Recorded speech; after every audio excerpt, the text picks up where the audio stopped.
Sir, ഇപ്പോൾ കേരളത്തിലെ താരം ശശി തരൂരാണ്. ശശി തരൂറുമായി ബന്ധപ്പെട്ട ഏറ്റവും പുതിയ വാർത്ത, ശശി തരൂരിനെ ഡിവൈഎഫ്ഐ തങ്ങളുടെ ഒരു പരിപാടിയിലേക്ക് ക്ഷണിച്ചിരിക്കുകയാണ്. ഇനി അതൊരു രാഷ്ട്രീയ ക്ഷണമാണോ? CPM കാണേണ്ടി വരുമോ ശശി തരൂരിനെ? ഇനി പരമാവധി മുതലെടുക്കാൻ നോക്കുന്നു.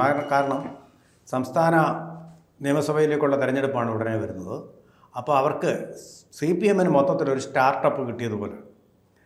കാരണം പരാജയത്തിൻ്റെ പടുകുഴിയിൽ നിന്ന് രക്ഷിക്കാൻ ശശി തരൂർ എത്തി. അവരുടെ വ്യാവസായിക നേട്ടങ്ങൾ പൂജ്യമായിട്ടാണ് നമുക്ക് ഫീൽ ചെയ്യുന്നതെങ്കിലും എന്തോ ഉണ്ട്, നേട്ടങ്ങൾ ഉണ്ടാക്കിയിട്ടുണ്ട്, കുറേ വ്യവസായങ്ങൾ ഉണ്ടാക്കിയിട്ടുണ്ട്, 3 ലക്ഷം വ്യവസായ സംരംഭങ്ങൾ ഉണ്ടാക്കിയിട്ടുണ്ട് എന്നൊക്കെ ഒരു പ്രതീതി ജനിപ്പിക്കാൻ ശശി തരൂരിൻ്റെ വാക്കുകൾ സഹായിച്ചിട്ടുണ്ട്. നമുക്ക് അനുഭവത്തിൽ കാണുന്നില്ല, പഞ്ചായത്തുകളിലും കാണുന്നില്ല, നമ്മുടെ ആൾക്കാർക്ക് തൊഴിലും കിട്ടുന്നില്ല. കണക്കുകളിൽ പക്ഷേ ഉണ്ട്. CPM നേതാക്കളുടെ വി രാജീവിൻ്റെ അല്ല, CPM നേതാക്കൾ കുറച്ച് വർഷങ്ങളായി തന്നെ ഇത് പറഞ്ഞുകൊണ്ടിരുന്നു, പക്ഷെ ആരും മൈൻഡ് ചെയ്തില്ല. പക്ഷേ ഇപ്പോൾ അതിനൊരു സ്ഥിരത വന്നിട്ടുണ്ട്, ജനങ്ങൾക്ക് ഫീൽ ചെയ്യുന്നില്ല. ഇപ്പോൾ നമ്മൾ മോദിയുടെ ശുചിത്വ ഭാരതം നമ്മൾ നോക്കൂ. ആന്ധ്രാപ്രദേശിലൂടെയൊക്കെ തീവണ്ടി യാത്ര ചെയ്യുമ്പോൾ വഴിയുടെ വശങ്ങളിൽ ഇരുന്നു കൊണ്ട് പ്രഭാതത്തിൻ്റെ വിളി കേൾക്കുന്ന ആൾക്കാരുടെ കാഴ്ചയേ ഇല്ല.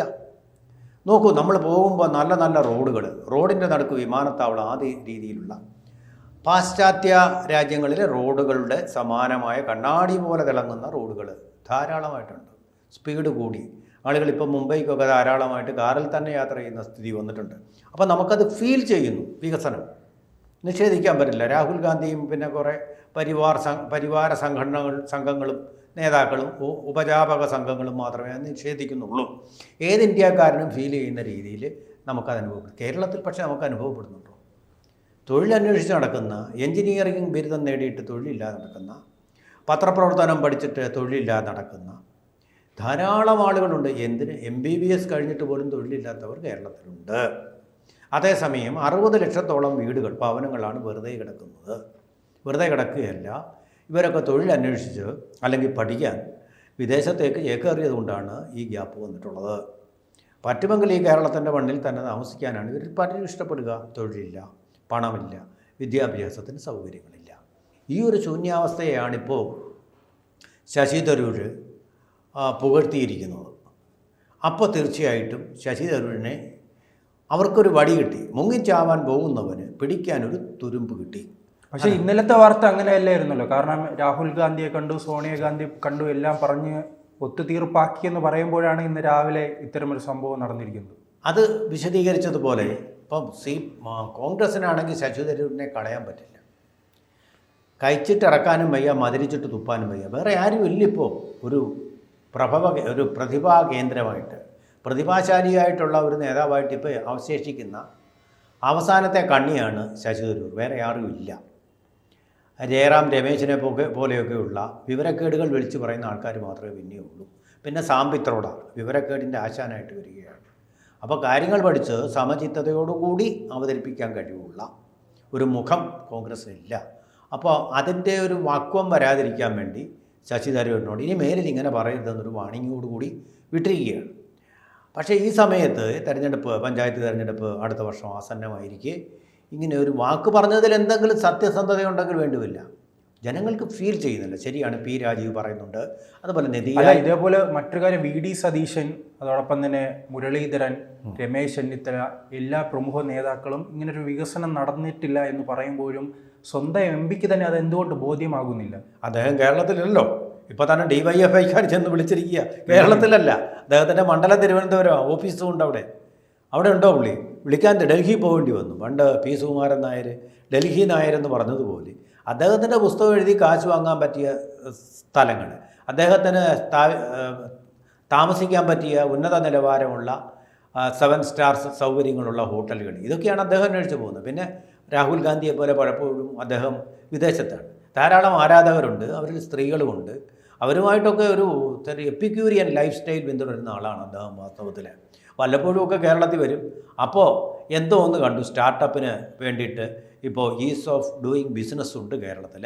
പണ്ടിതില്ലായിരുന്നു, ശരിയാണ്, ഖേരാവ ഉണ്ടായിരുന്നു, നോക്കുകൂലി. പക്ഷേ നോക്കുകൂലി ഇപ്പോഴും ഉണ്ട്, നിയമത്തിൽ അതില്ല എന്ന് മാത്രമേ ഉള്ളൂ. ഒരു ഏട്ടിലെ പശുവാണ് കേരളത്തിലെ വ്യവസായം. വാസ്തവത്തിൽ ഈ പറയുന്ന കണക്കുകളൊക്കെ P രാജീവ് പറഞ്ഞത് ശരിയാണ്. പക്ഷേ ഫലത്തിൽ അതൊന്നുമില്ല. നമുക്കൊരു നാട്ടിൻപുറം പോലും മെച്ചപ്പെട്ടതായിട്ട് കാണുന്നില്ല. റോഡുകൾ കുറേയൊക്കെ ദേശീയ ഉപരിതല ഗതാഗത മന്ത്രാലയത്തിൻ്റെ ഫണ്ട് കൊണ്ട് മെച്ചപ്പെട്ടിട്ടുണ്ട്, പ്രത്യേകിച്ച് നാഷണൽ ഹൈവേകൾ. അല്ലാതെ വലിയ നേട്ടങ്ങളൊന്നും നമുക്ക് കൈവരിക്കാൻ കഴിഞ്ഞിട്ടുമില്ല. അതിന് ഫണ്ട് വേണ്ടേ?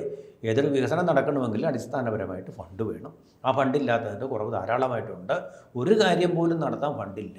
ഇപ്പോൾ അവിടെ അടിയന്തരമായിട്ട് ചിലവാക്കാൻ പണം വേണം. വയനാട്ടിലെന്ന് പറഞ്ഞപ്പോൾ അതിനും ഫണ്ടില്ലെന്നും പറഞ്ഞ് വടക്കോട്ട് നമ്മൾ നോക്കിയിരുന്നു.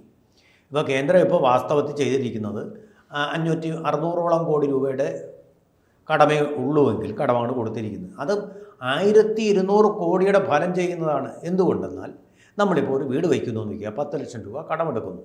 ശരി, 10 അല്ലെങ്കിൽ 20 വർഷം കൊണ്ട് അടച്ചാൽ മതി ഗഡുക്കളായിട്ട്. പക്ഷേ അങ്ങനെ 10 വർഷം കൊണ്ടോ 20 വർഷം കൊണ്ടോ അടയ്ക്കുമ്പോൾ നമ്മൾ എത്ര അടയ്ക്കുന്നതെന്നറിയാമോ?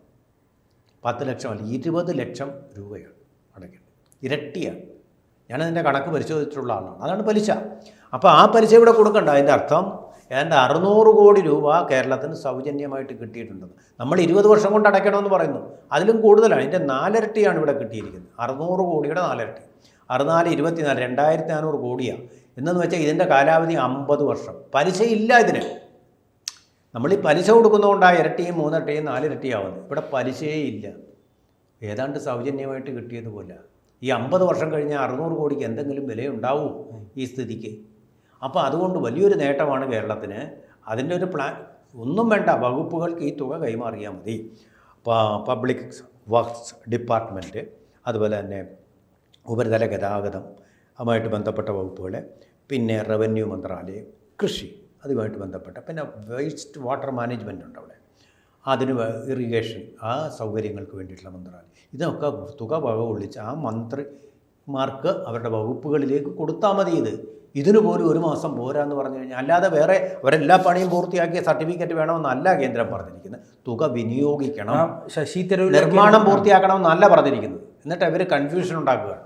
ഈ ശശി തരൂരിലേക്ക് തന്നെ തിരിച്ചു വരുമ്പോൾ എന്തുകൊണ്ടായിരിക്കും ഇങ്ങനെ തുടർച്ചയായി തന്നെ കോൺഗ്രസിനെ ലക്ഷ്യമിട്ടാണ് ഇദ്ദേഹം ഇത്തരം കാര്യങ്ങൾ ചെയ്തുകൊണ്ടിരിക്കുന്നത്?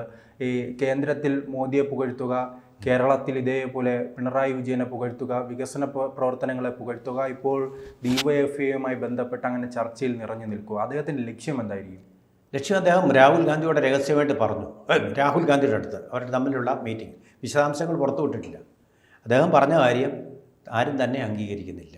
കേരളത്തിലൊരു അംഗീകാരവും കിട്ടുന്നില്ല, ഒരു കാര്യത്തിനും വിളിക്കുന്നില്ല, എല്ലാവരും അവഗണിച്ച മട്ടാണ്, തൻ്റെ കാര്യങ്ങൾ പറയാൻ അവസരം കിട്ടുന്നില്ല. ഇതെല്ലാം പറഞ്ഞു ഒറ്റപ്പെടുത്തുകയാണ് തന്നെ. കേരളത്തിൽ അർഹിക്കുന്ന സ്ഥാനങ്ങൾ ലഭിക്കുന്നില്ല. കോൺഗ്രസ് പ്രസിഡൻ്റായിരിക്കാൻ പരമയോഗ്യനായ വ്യക്തി തന്നെയായിരുന്നു അദ്ദേഹം.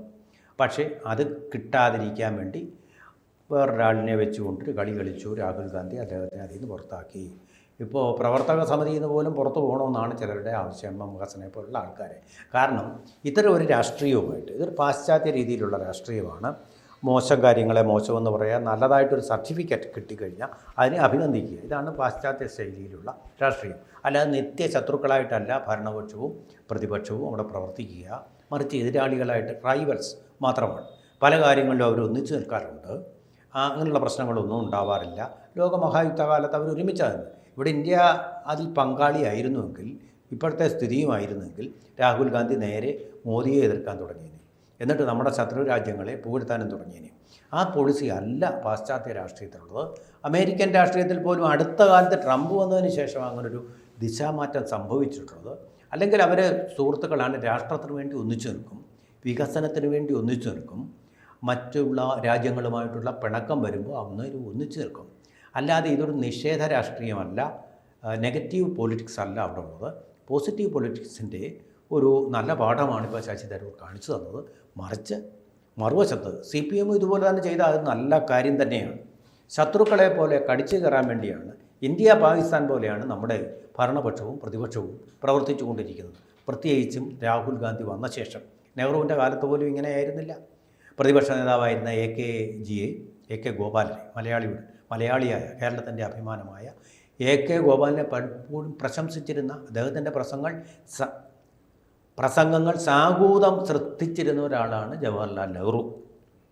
ഒരുപക്ഷെ EMS ഗവൺമെൻറ്റിനെ മകളുടെ പ്രേരണയ്ക്ക് വിധേയമായിട്ട് അദ്ദേഹം പിരിച്ചുവിട്ടുവെങ്കിലും പ്രതിപക്ഷ ബഹുമാനം പുലർത്തിയിരുന്നു.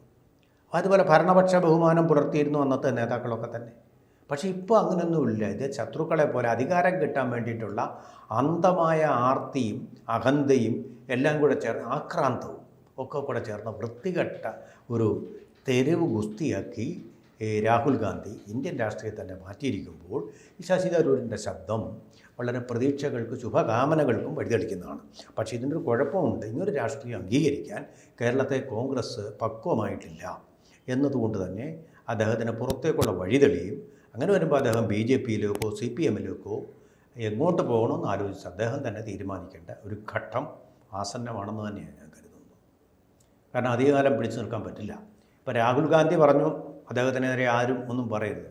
പറയാതെ തന്നെ പലതും ചെയ്യാൻ കഴിയും. അംഗീകരിക്കാതിരുന്നാൽ പോരെ. ഇൻഡിഫറൻസ്, അവഗണന, അതാണ് ഏറ്റവും വലിയ ആക്ഷൻ കോൺഗ്രസിൻ്റെ. അത് വന്നു കഴിഞ്ഞാൽ പിന്നെ അദ്ദേഹത്തിന് പിടിച്ചു നിൽക്കാൻ പറ്റാത്ത ഗതികേടുണ്ടാവും. അദ്ദേഹത്തിന് പോംവഴികൾ തേടേണ്ടതായിട്ടും വരുമെന്നാണ് ഞാൻ കരുതുന്നത്. കൂടുതൽ വാർത്തകളും വിശേഷങ്ങളും നിങ്ങളിലേക്ക് എത്താൻ ABC മലയാളം സബ്സ്ക്രൈബ് ചെയ്യുക, ബെൽ ബട്ടണും അമർത്തുക.